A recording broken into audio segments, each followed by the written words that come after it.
Assembly, I have the honor to welcome to the United Nations His Excellency Mohammed Abdullahi Mohammed Farmaajo, President of the Federal Republic of Somalia, and to invite him to address the Assembly.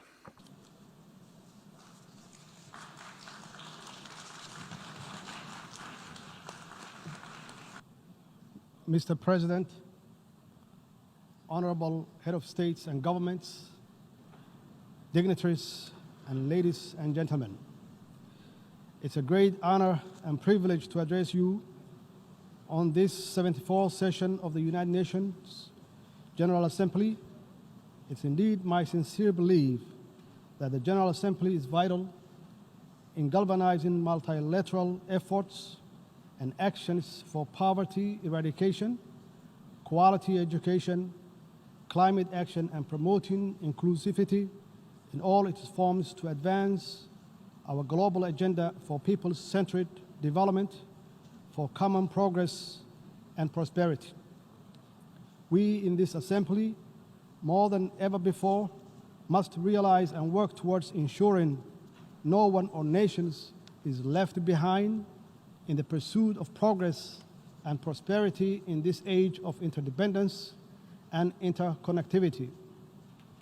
The Government of Federal Republic of Somalia warmly welcomes this year's theme for the General Assembly, which reminds us all on the importance to double our efforts through greater international cooperation to ensure we as a nations individually achieve the sustainable development goals for reducing poverty, improving the quality of education, addressing the adverse effects of climate change, and promoting partnership and inclusivity in all our actions at home. Partnership in all their forms are a must if we are to overcome the greatest common challenges of our time, including security, poverty, climate change, and sustainability. In this globalized world, no nation, no matter how strong or prepared, can individually stand alone against the tide of global challenges which require common action and coordinated multilateral responses. We must strive to create the condition for individual fulfillment and common prosperity in line with the vision of Sustainable Development Goals. I'm grateful to be here with our valuable partners, of whom many are represented in this great assembly today, for the constructive role they are playing in Somalia's successful journey to full recovery from a very difficult past. We are also grateful for the role of the United Nations has and continue to play in Somalia's development journey on the ground. We are committed to working with the United Nations to advance our inclusive national development agenda. Indeed, Somalia is a great example of the importance and success of the international multilateral system, as it has been benefited from the support of both the United Nations and its member states bilaterally. Somalia's road to recovery, led by its resilient people and government, has come a very long way, and yet we cannot be blind or remain silent on the discontent with the rise in inequality, poverty, and division caused by unfair globalization, which has become dominant in the world today.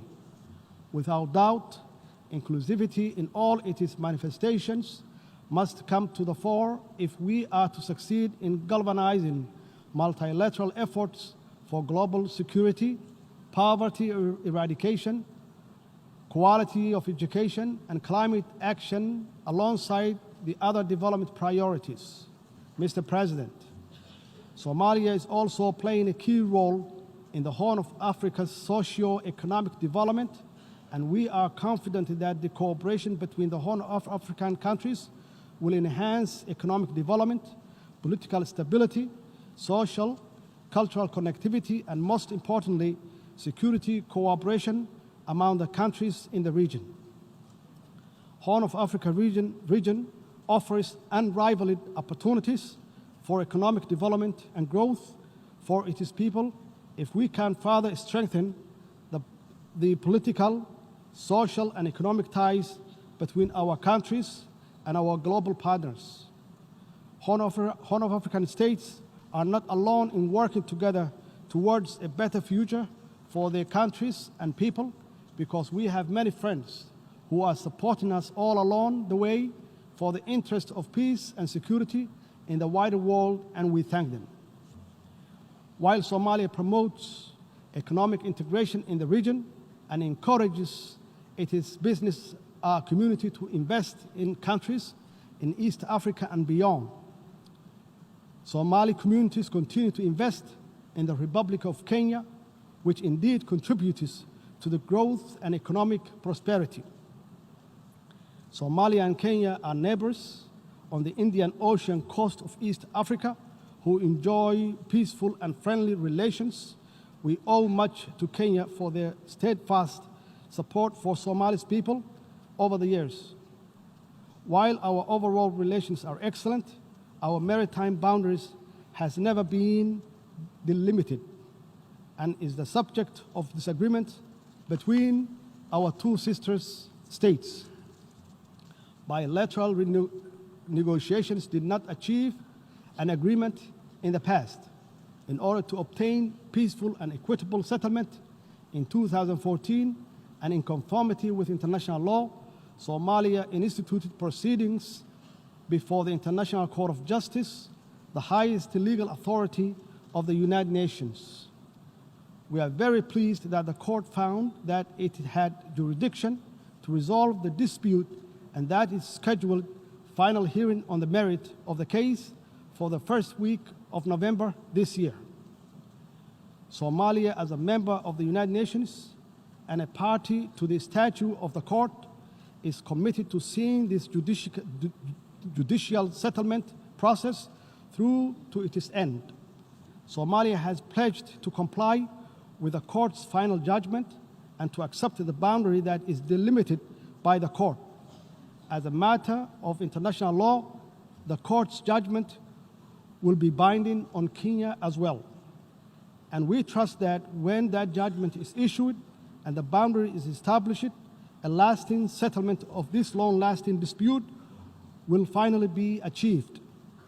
In addition, on September 3, 2019, Peace and Security Council concluded that African Union is not empowered to intervene in this case before the court. Mr. President, I would like to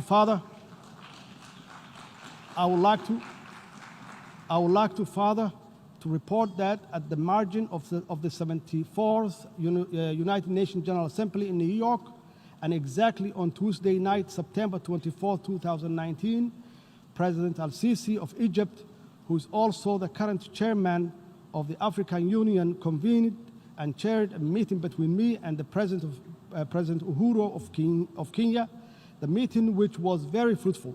We agreed to restore our good brotherly relationship, is strengthening the diplomatic and political cooperation. We further agreed to leave the maritime dispute between the two countries to be resolved by the International Court of Justice. Somalia is committed to maintain good relationship with Kenya.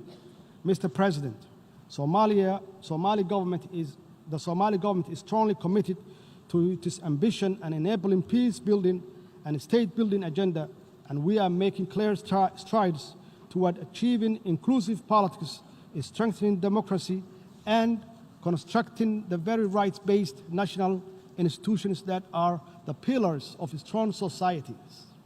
I am proud to report that we have held successful regional election in some federal member states in the build-up to the planning national parliamentary and presidential election in 2021.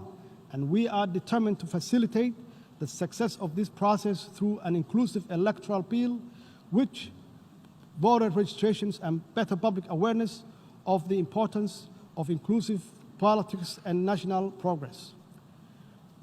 From all this, it's clear that Somalia is a historical example of reform, resilience, and people-driven progress and recovery.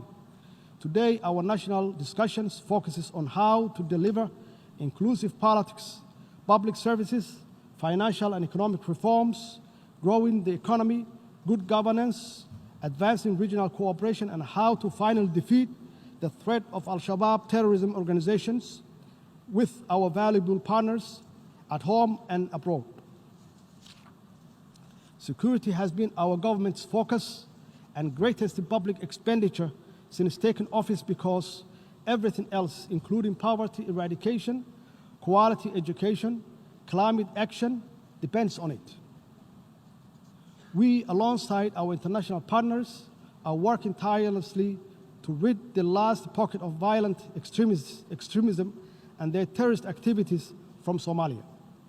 This task is by no means easy because of the violent, cowardly, and opportunistic guerrilla tactics Al-Shabaab terrorist uses, including bombing innocent civilians and private businesses. However, with our holistic strategy of de-radicalization, successful military offensives, the recovery of territory from Al-Shabaab, and the strengthening of Somali National Army and security capabilities, we are confident that our joint efforts with AMISOM and other international partners will bear fruit for Somalia, its people, and for the region and the global stability.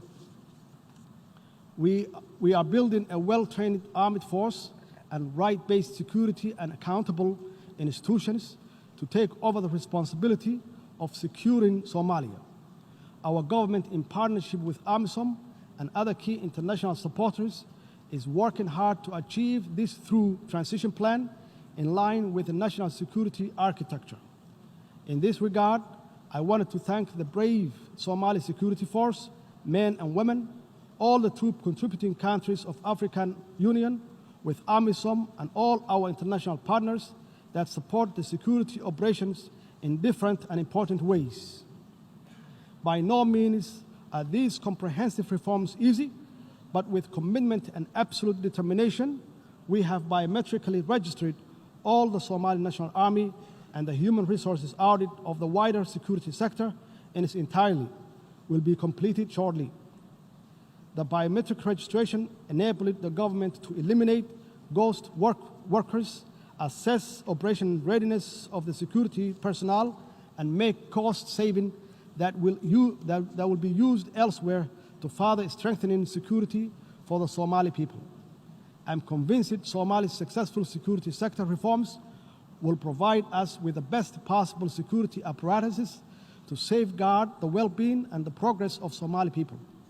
Mr. President, indeed, quality education liberates, empowers, instills hopes, and unleashed the great dreams, ambitions, and innovations that will create a better world for all of us. All development anchors on education and most certainly galvanizing our multilateral efforts for any development anywhere must start with national and international support for education in all its forms.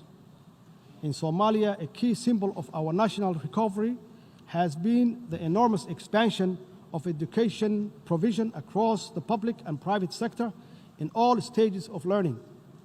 We fully understand the need to encourage, support, and build on the existing public-private partnership model of education delivery with its strong oversight by the federal government. Despite our difficult past, today the design and delivery of quality education and its governance and delivery framework is the most crucial education objectives we set as a government. This is critical for our young generation to catch up and even perhaps leapfrog in order to compete in globalizing economy and benefit from and contribute to achieving the Sustainable Development Goals by 2030.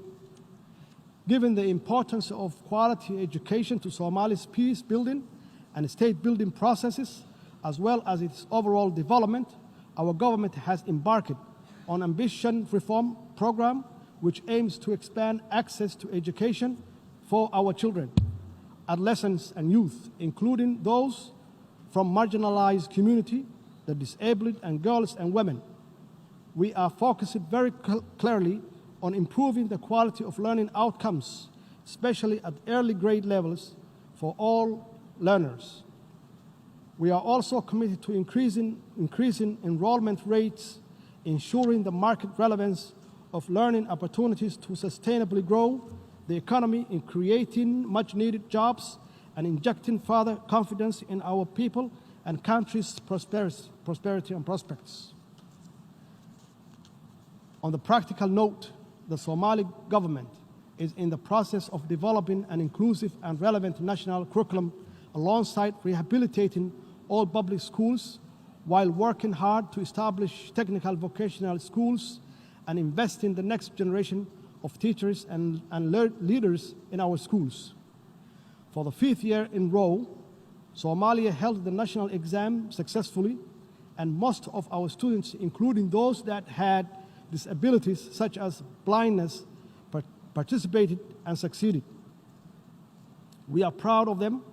We are proud of them all, and will continue to improve their learning opportunities and employment prospects through better policies, stronger partnerships, accessible facilities, and educational leadership. To strengthen quality education globally, we must all share good practices, transfer successful policy, and make the necessary link between education, opportunities, and international peace, security, and development. Mr. President, Somalia is very committed to improving the status of the country's environment and to promoting community resilience for both present and future generations. Somalia has taken major steps in instituting environmental management authorities to implement changes on the national level. The establishment of the Directorate of Environment and the Climate Change within the Office of the Prime Minister, for example, is a step in the right direction, and we are confident that the Directorate will effectively lead the development and implementation of the environmental regulations and policies. This is evidence of our commitment to climate actions for a better, cleaner, and inclusive, prosperous environment. Indeed, climate change threatens to increase the frequency and severity of environmental impacts, and Somalia and the country with a long-standing coastline in continental Africa is already experiencing the effects of rising sea levels and rising average temperature that's exacerbated by the effects of degraded land and deforestation. The 2017 drought in Somalia had significant impact on the environment, economy, and natural resource sector, with ecosystem losses. The damage is estimated at an equivalent of more than $600 million US. The loss in productivity of the natural capital indicates difficult times ahead of the livestock-based Somali economy, more so because as much as 93% of pastoral resources have been decimated and destroyed in some regions of the country. This has directly and indirectly affected the lives of livelihood of the 6.2 million persons, about 60% of population, who depend on the pastoralism. Due to this vulnerability, Somalia's economy could take much longer to recover, given that it's continued to suffer the repetitive occurrences of climate-related hazards.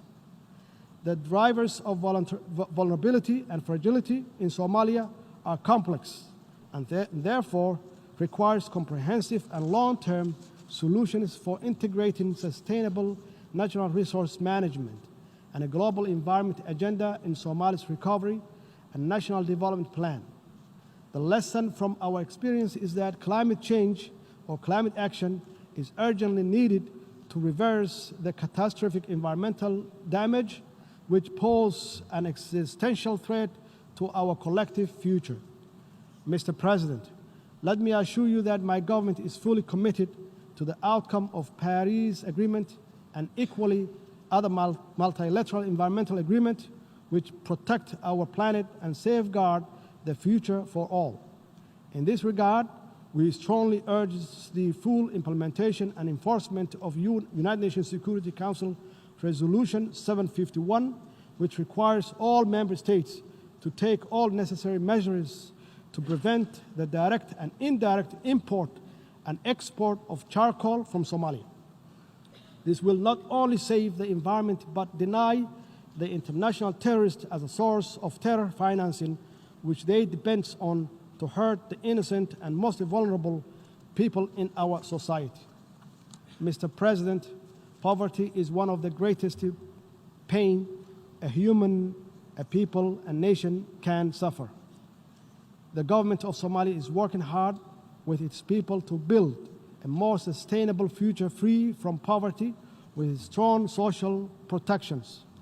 Today we are on the verge of completing an inclusive 9th National Development Plan, which will guide the national strategic policy and framework for eradicating poverty in Somalia. The process of conducting the National Development Plan was inclusive, participatory, and it promotes accountability, transparency, and common responsibility for future implementation.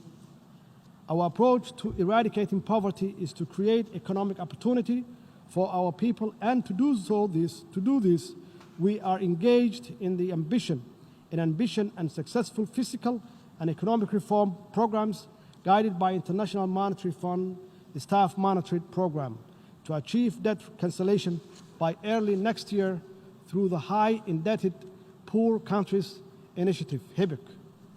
According to the IMF, our performance to date has been strong and we have achieved much in a short space of time.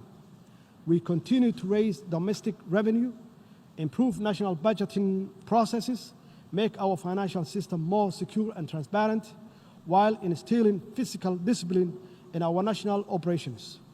We are working closely, both bilaterally and multilaterally, with all our key partners and stakeholders, including the Somali people and the international financial institutions, to secure debt cancellation for Somalia.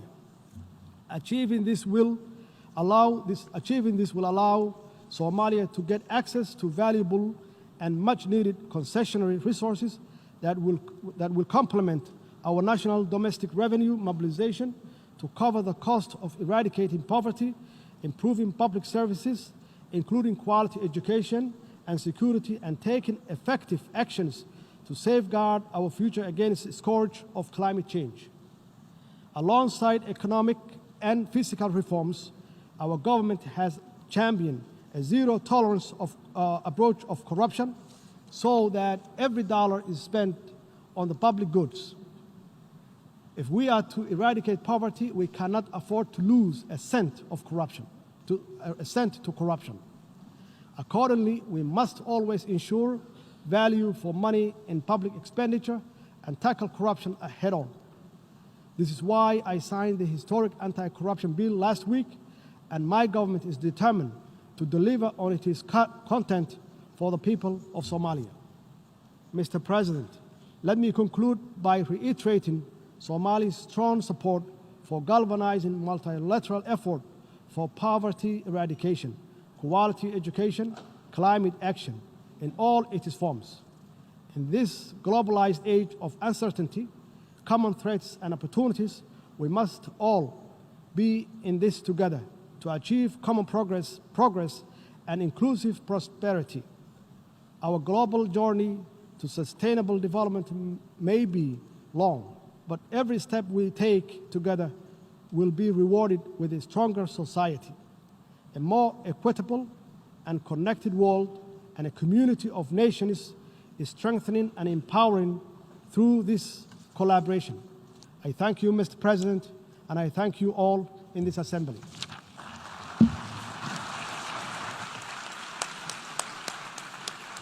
En nombre